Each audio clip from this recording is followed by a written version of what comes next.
લાલ પાંડાની માહિતી સાંભળો. નાના કદના હોવા છતાં લાલ પાંડા અદ્ભુત વૃક્ષારોહી છે. તેમના મજબૂત, તીક્ષ્ણ પંજા ઝાડની ડાળીઓને પકડવા માટે અને તેમની પૂંછડીઓ તેમને સંતુલિત કરવામાં મદદ કરે છે. લાલ પાંડા નેપાળ, બર્મા અને ચીનના ઊંચાઈવાળા જંગલોમાં રહે છે.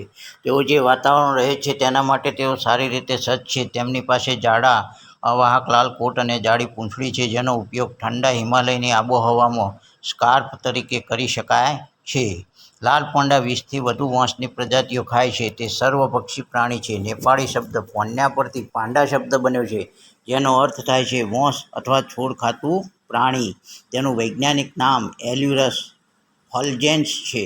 તેઓ દરરોજ તેમના શરીરના વજનના 1/3 જેટલા વાંસના પાંદડા ખાઈ શકે છે. લાલ પાંડા કોમળ, યુવાન પાંદડા અને અંકુરને ખાવા માટે પસંદ કરે છે. કલ્પના કરો કે તમે દરરોજ તમારા મનપસંદ ખોરાકનો લાવો લો તો તમને કેવી મજા પડે.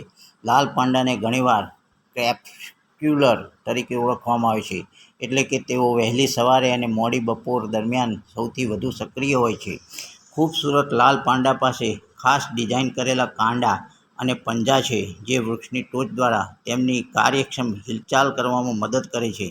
આ સમય દરમિયાન તેઓ વાંસ, ફળ, બેરી, ફૂલો, એકોર્ન અને ઈંડા માટે પણ ઘાસચારો ચરે છે. લાલ પાંડા માટે વર્ષમાં એકવાર સંવર્ધનની મોસમ આવે છે, સામાન્ય રીતે શિયાળાની શરૂઆતમાં. સમાગમની વિધિ જમીન પર થાય છે. નર રેડ પાંડા તેમના બચ્ચાને ઉછેરવામાં બહુ ઓછી અથવા કોઈ સંડોવણી ધરાવતા નથી, મતલબ કે તે લાપરવાહ પતિ તરીકે વર્તે છે.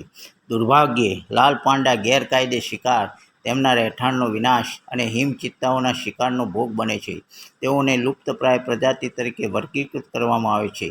Thanks for reading and thanks for listening, my dear friends. Thank you very, very much.